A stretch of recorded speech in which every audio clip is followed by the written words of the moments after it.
Kick and chase by Mullins. Kick and chase again by Mullins. It'll be a miracle. Oh, it is a miracle. Fafita tries to crash his way over. He does. Fafita got the ball over the line. Hunter's kick is over the sideline for a 40-20. Yeah, g'day champions and welcome to 40-20 Sports.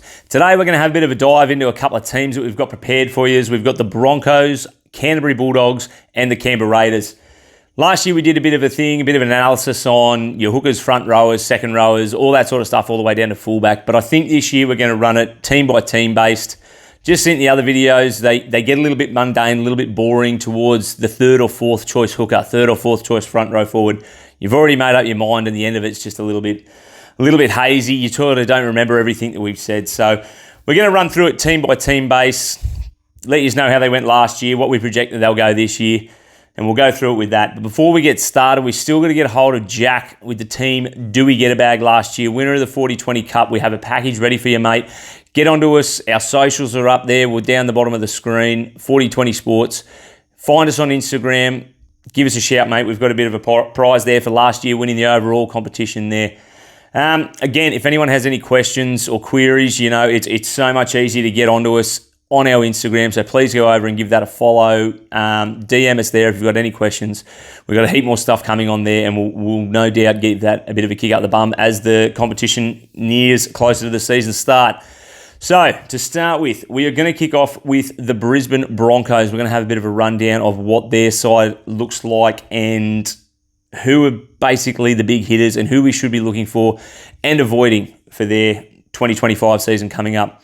So the Broncos last year, they finished 12th with a 10-win, 14-loss record. It was a bloody disappointing year for the Broncos. Missed the finals there. Kevin Walters has been sacked in the off-season. Madge gets a run up there.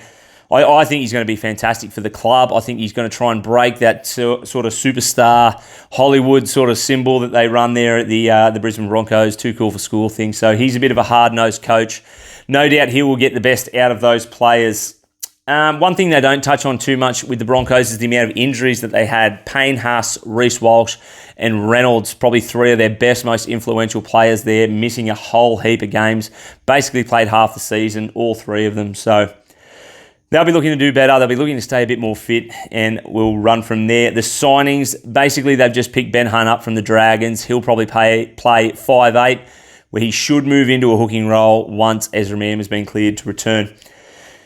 The draw for them, look, it's pretty decent. They've got the Roosters and Raiders away, Cowboys at home, Dolphins away, but it is at Suncorp, and then the Tigers at home. So there's the first two are away, but then the next three are at Suncorp Stadium. So that's really handy there for the Broncos. They should get off to a flyer, I think. I think most of those games are pretty winnable. The Roosters, we don't really know what they're going to dish up yet. So I think they'll start well. If you've got in mind Broncos players for Supercoach, I think it's a pretty good start to the season. Righto, for the hookers there, Billy Walters is obviously the front runner for the hooking position there, but there is a bloke we want to talk about is Blake Mozart.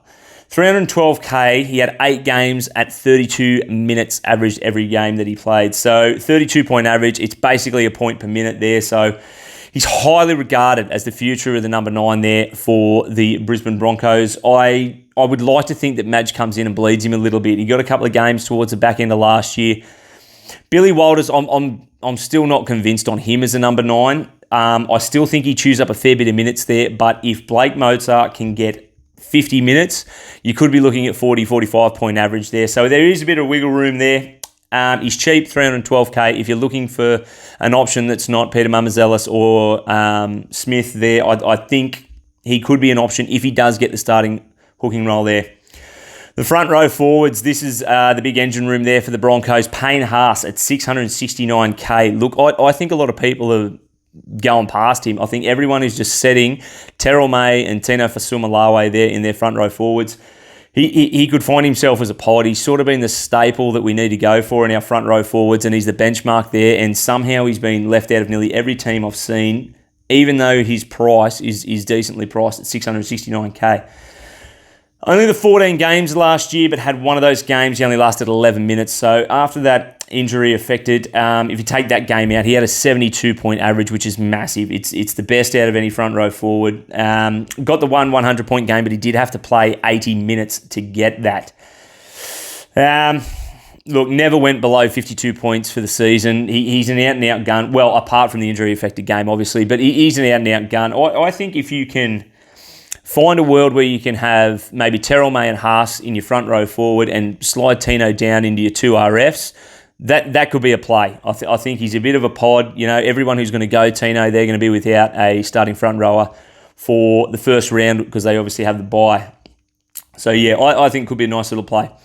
Corey Jensen, 520k, comes off a career year, but look, he paid dividends from the lack of games that Payne Haas was there for. Carrigan playing Origin as well. Corey Jensen ate some minutes up there.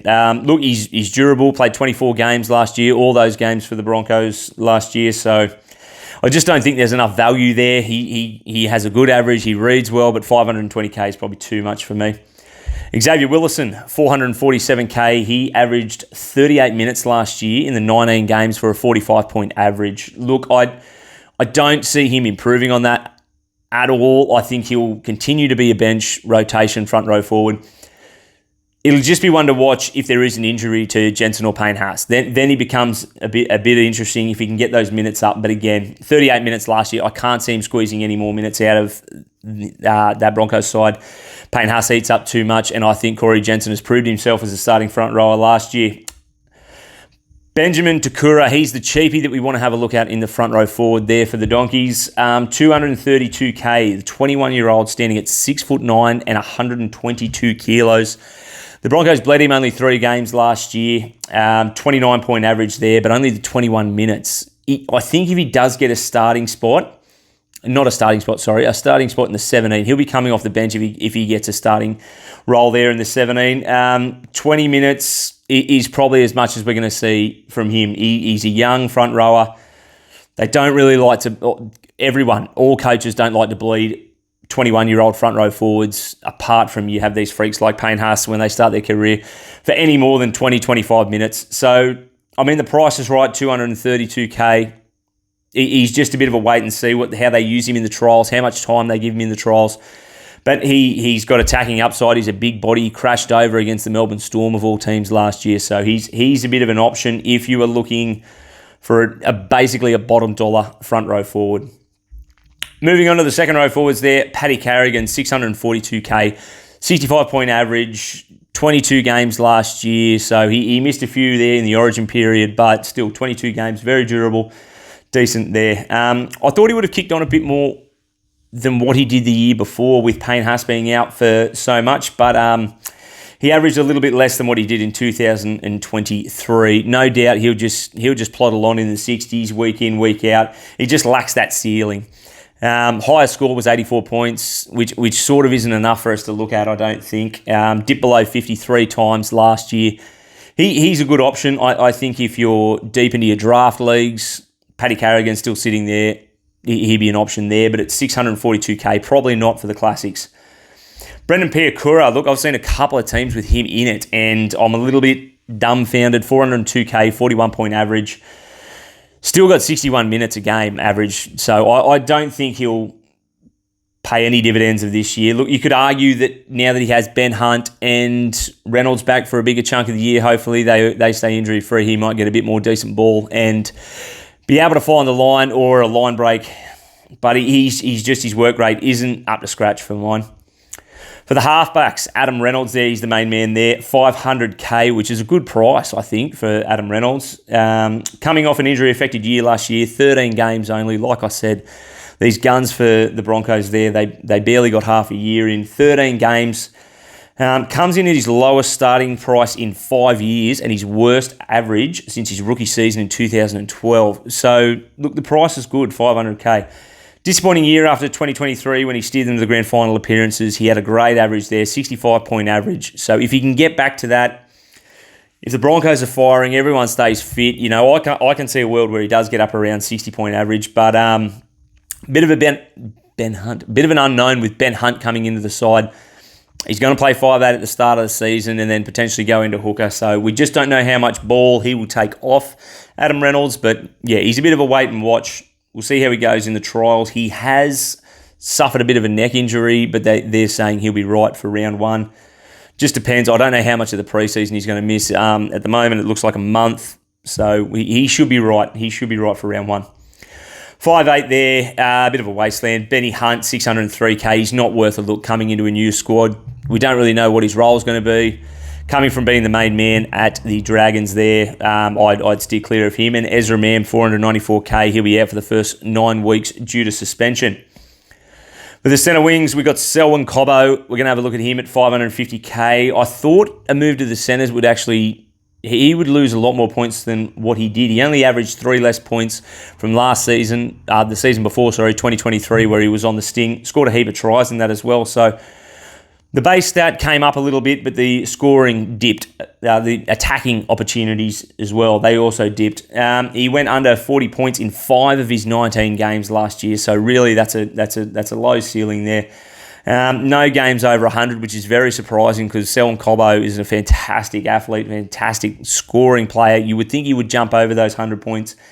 And only 1 game in the 90s. So, look, I'd be looking at other opportunities. But again, he didn't have Reynolds in the side there or a Benny Hunt to sort of give him a good bit of decent ball for half the season.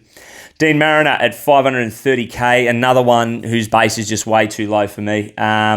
He's got a decent ceiling, 2 games over 100 plus, but it's just the work rate isn't there. Consistency isn't there. 6 games out of 21, he didn't even go over 40 points, so I'd be avoiding him as well. Jesse Arthurs, I've seen him linked for a couple of teams. You know, he looks like he's going to get a starting wing spot there at 341k. I can understand why people are thinking about going there, but looking back, he has not averaged over 40 points for a season since his debut. He had a blinder in the 2023 Grand Final, and a lot of people were keen on him last year, thinking he'd emulate that and finally work his way into a superstar, supercoach winger. But look, it just hasn't progressed into that. For the fullback there, Reece Sexy Boy or Walsh, 738k. Look, apart from Pappenhausen, I think he's the value for the gun fullbacks if you're looking at that. Obviously, with the introduction of the flexi position coming in, we've got an opportunity to run more than 2 gun fullbacks. There's a bit of hesitancy on Isaiah Yongi, which I can understand. Look, if you're trying to run 3 gun fullbacks, I just think the Isaiah Yongi, although I think I will run with it, it comes with risk. The risk is that if you've got Isaiah Yongi there, he's 238k, I think. How do you move on for him if he gets injured in the second game or in the first game? Or 3 games in, he's made you 60k and then all of a sudden he's 290 and then you're trying to get rid of him. So I think if you were looking to go a 3-gun prospect at your fullbacks, I think Reece Walsh, fantastic. Only the 14 games played last year for a 75-point average. One of those games, he only lasted 4 minutes in the Penrith Panthers game. Scored a score of 1. So if you take that away, he ended up with an 81-point average, which is just a click above Kalen Ponga. 3 100-point games last year, but the consistency was key. Everyone sort of talks about riding the Reece Walsh roller coaster, but last year, for those who did get on him, sort of wasn't there. He only had the 1 game under 50 points. So maybe the consistency is back. Look, again, a bit hard to digest all that when he did only play 14 games. But look, I think he's a very good option. 738k. I think if Reynolds goes down and he gets the goal-kicking duties, I think he'll be even more of an option. That'll wrap it up for the Broncos. Look, I've got the Broncos sitting somewhere between 7th and 10th. If they stay fit, I think they'll give the top 8 a good nudge. I'm just a little worried about that they've got so much dependency on ageing halves. They brought Benny Hunt, Reynolds, they've already got issues surrounding them. I think the big one for them will be Madge. Madge will come into the season. She'll give them a good kick up the arse and we'll get that rock star sort of image that they have up there at the Broncos. I think he'll flush that out of them. All right, we'll move on to the Dogs. Bulldogs, awesome year for them last year. 6th last year, 14 wins and 10 losses. Made the semis for the first time in 2016. Belmore was rocking. Canterbury was rocking. It was good to see the Dogs of War back in the semis. Had the best record at home of any team, which is an astounding effort considering you've got the likes of the Storm down in Melbourne and Penrith Panthers at Bluebet. They 10 wins and 2 losses at home.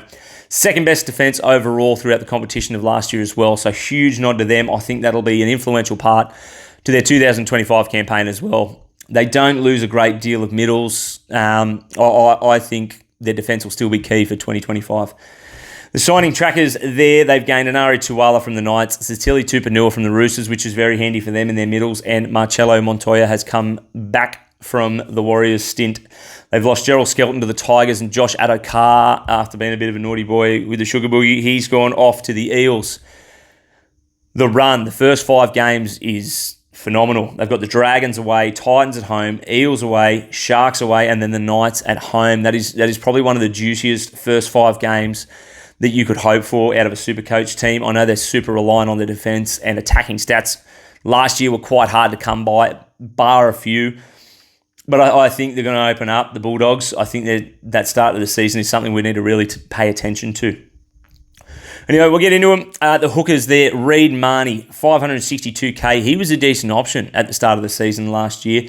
Had a strong start to the season in a position that didn't really offer too much. The end of round 18, he had a 66-point average, but he fell off a cliff to average 57. 7 of his last 8 games, he went under 50 points. Look, hooker's a wasteland. I think if he gets off to a strong start again, he could potentially be up around that 66-point average just with the teams that they're facing in the first 5 rounds. Probably, look, I'm hesitant to start up on any hooker, especially someone that's paying 562k and is a bit of question marks about his reliability with those last couple of games. But yeah, look, I can understand if you wanted to go there, he's decently priced. The front row forwards, Max King is the big man for the Dogs pack. Look, he competes with basically no one for minutes there. He comes in at 565k and a 57-point average on the 2024 season. Decent option at front row forward. Only the 4 games out of 18, he went sub 50, so he's super consistent. 2 of those games were at the start of the season when they were really struggling to get a bit of a structure there and what their minutes were looking like. Look, again, benefits from no one really being there to chew up his minutes in the front row. Games over 50 minutes last year, he had a 64-point average. So if he's consistently getting big minutes, he should be talked about for a genuine option there at front row forward. Josh Curran, 546k. Look, I've put him in there because last year he was super popular. He was owned by nearly everyone. The price is just a bit steep this year, 546k. He's going to be a bench rotation front row forward. I think Sitili Tupanua coming in will just chew into too much of his minutes and too much of his Supercoach points. Sammy Hughes, will touch on him, 355k with a 36-point average. He was a super popular cheapie option. Begged for minutes out of him. Look, the slowest of slow burns we ever did have, averaged an extra 5 minutes in the 5 games at the end of the season, which were what we were sort of hoping for, but he averaged less points, if you can believe that, than what he was getting at the start of the year with less minutes. So I think he's an avoid, but people might jump on him being a starting front rower at 355k, but I think we should avoid that. Moving on to our 2RFs, this is a bloke that I'm pretty interested actually. He's a bit left field, but Jacob Preston, 609k, 62-point average.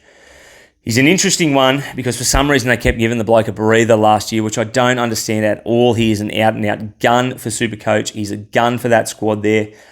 Missed a chunker last year with injuries, but I think this year he'll get the 80 minutes on an edge. If not, if he gets 70 minutes at least and they give him a breather for whatever reason, I still think he'll pop up around that 70-minute mark, average for the season anyway.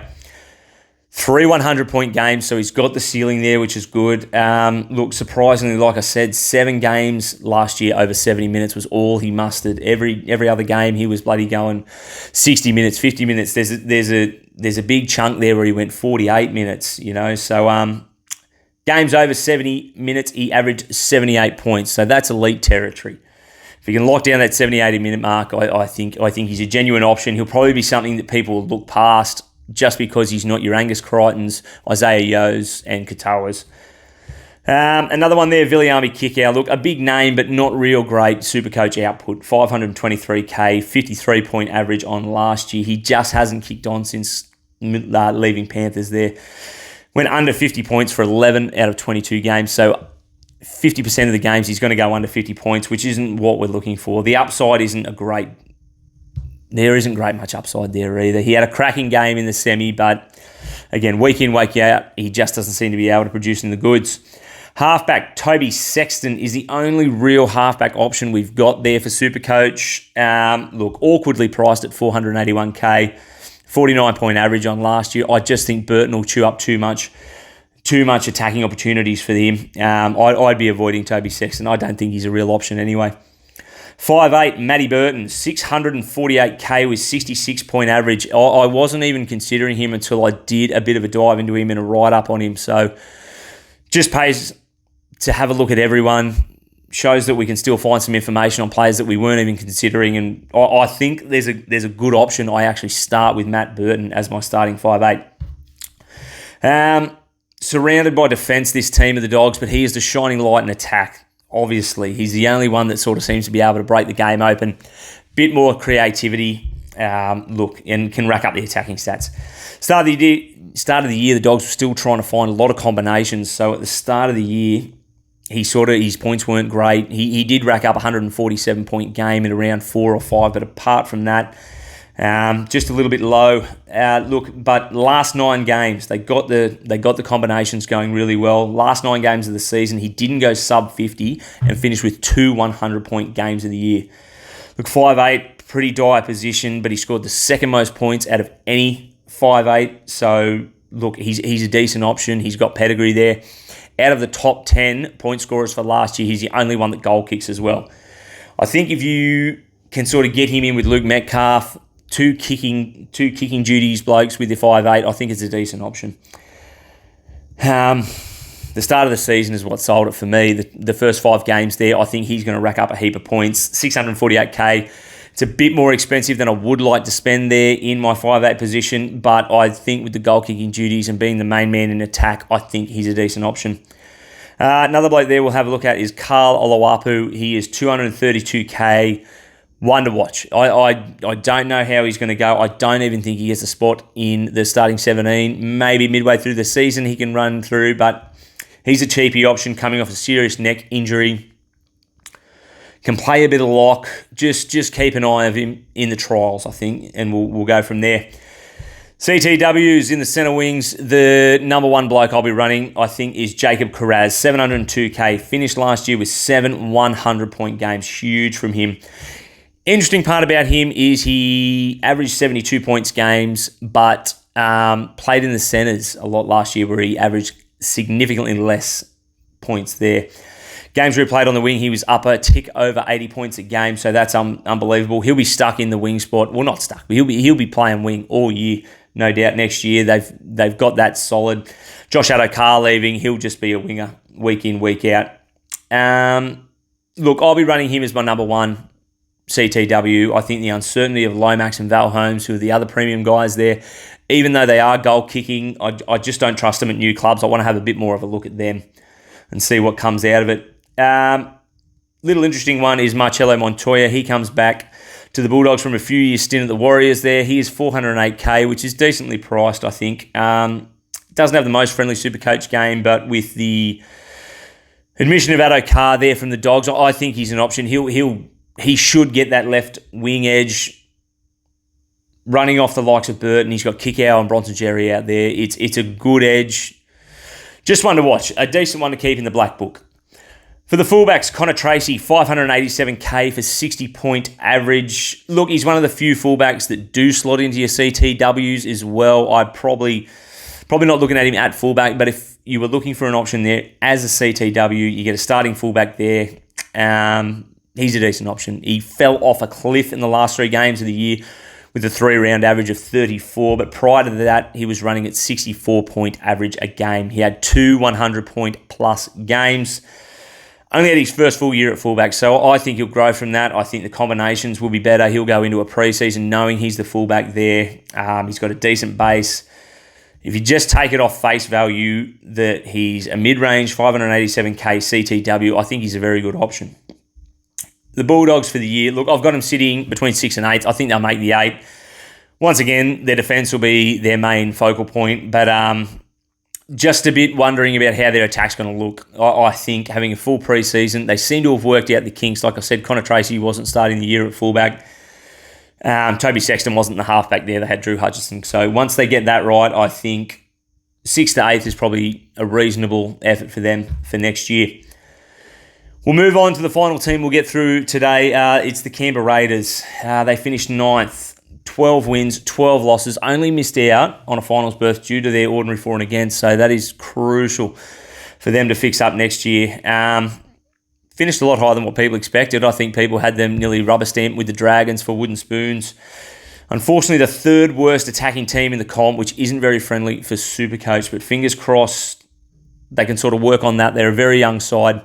Hopefully they get a bit more combinations going and they can improve on that. The signings, the gains, they've got Matty Nicholson from the Warrington Wolves and Ethan Sanders, the young halfback from the Parramatta Eels. They lose Hohepapuru. He goes to the Sharks. He was just a bit of a fringe first grader anyway, but he's got exceptional potential. Elliot Whitehead, he goes off to the Super League, and Jordan Rapana, he exits as well. Bit of an up and down start of the year. They've got the Warriors at home, Broncos at home, Manly and Cowboys away, and then the Sharks away, excuse me. It's up and down. Look, it's a bit hard to judge when you don't really... Well, I'm not really expecting too much from the Raiders, especially from their attack. Their defence is always pretty decent with their forward pack. Their forward pack's pretty gun. But look, I don't know if I can start with any Canberra Raiders players apart from anyone in their forwards. But anyway, we'll have a run through. We'll show you what we've got. Look, the hooker department, Danny Levi or Tom Starling, both cheapy options. They were both cheap options last year. Had Danny Levi last year and he sat on my bench all year. I couldn't move him on. He gained a little bit of money and I should have moved him on, but I couldn't. Had other issues. I've got a bit of PTSD from that whole situation. I'm avoiding Danny Levi at all costs. Starling did have a period there where he was getting 80 minutes, 60 minutes, but again, towards the end of the season, he went back to 40, 38 minutes. So a bit of uncertainty around there. If one of them does get 60 minutes and the other get 20, maybe an option there. But look, I'd be leaving that alone. Front row forwards, Joe Tarpanay, 655k with a 66-point average, trademark Tarpanay year. Started the season relatively quiet. In the first 10 games, he only got over 60 points twice. So a bit average there, but he seems to be every year around Origin time through to the end of the season, he just ramps it up, churns out the points. From the remaining 14 games of the season, he was running at a 74-point average, which is massive for front row forward. That is elite. Busted the 100 mark on one occasion. Look, again, I wouldn't be starting with him, not based on any stats, but just based on the fact that every year he seems to go relatively quiet. Around Origin period, he'll be one of the first blokes I'll pick up.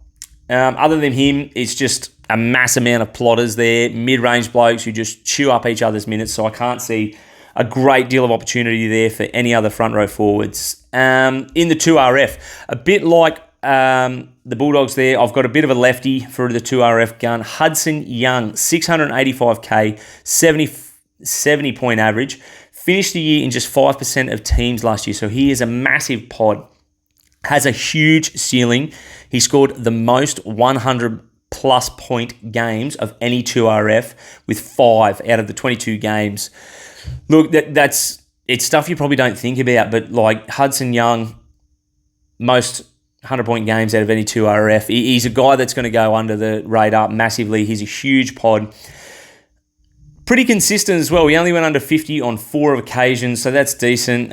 Look, super durable as well. If you get him, you can lock him in every day of the week. The last 3 years, he's played 20-plus games season. So I think if you're looking a little bit left field, I probably wouldn't run Hudson Young and Preston, but look, they're decent. 685k. It's a little bit cheaper than the other gun front second row forwards that you're looking at there. So again, going a little bit left field, I think he's a good option.